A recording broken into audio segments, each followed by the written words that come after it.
So, Odie and I just, well, not just, it was about an hour ago, finished a run. We were supposed to do 4 miles, and we only ended up doing 3.5. I was really struggling.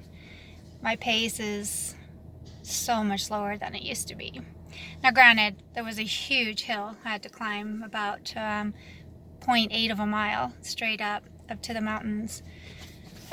So I averaged 12-minute miles, and my goal is to be a 9:30. So that gets pretty frustrating sometimes, and it's frustrating because I used to be able to do this, and now I have to start basically from scratch. And I used to be able to run really big distances.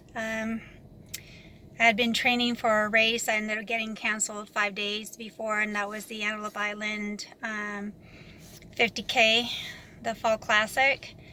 And it's not through no fault of the director. It was just our COVID numbers were really high, and so the governor shut everything down, and so the race had to stop. I mean, literally, he told us on Monday, and we were supposed to run it on Saturday. I've been training for this 50K with my friend Karen, and she and I had decided to run it anyways, and we tried, but it was super windy in the island, really bitterly cold. And if you've never run when you're climbing, 1,400 feet of elevation in trail with the wind blowing against you, it's not a lot of fun. So that was the last big run that I did, and I've kind of basically my running's been a little bit on the meh side. So I made all those goals on January 1st. Oh my gosh, I was gonna run, I'm gonna just do it. And then I started kind of slacking again. So so I have a race, my first 5K on the 27th of February, so just 26 days away. And I ran 3.5 miles today instead of the 4 I was supposed to do according to my training, and it was horrible. Yep. But the thing is, I'm never going to accomplish anything if I don't just keep going, even when it's hard. So my motivation is to say, you can't sit there waiting for the motivation to strike you.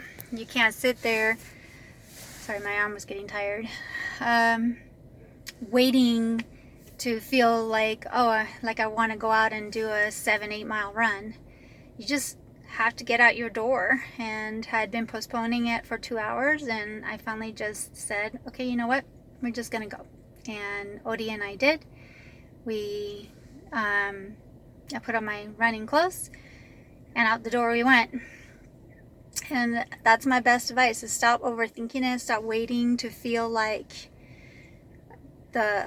waiting for the motivation to hit, and just go out and run, and if you don't get everything done that you were supposed to, that's okay. Tomorrow's another day, and I'm planning tomorrow actually to go running with some friends, and we'll see how that goes. Just one foot in front of the other. That's how I've been able to do 2 ultra races, and hopefully I'll be able to do a third one this November, because I signed up for the Dead Horse Ultra 50K, and can't wait. Thanks.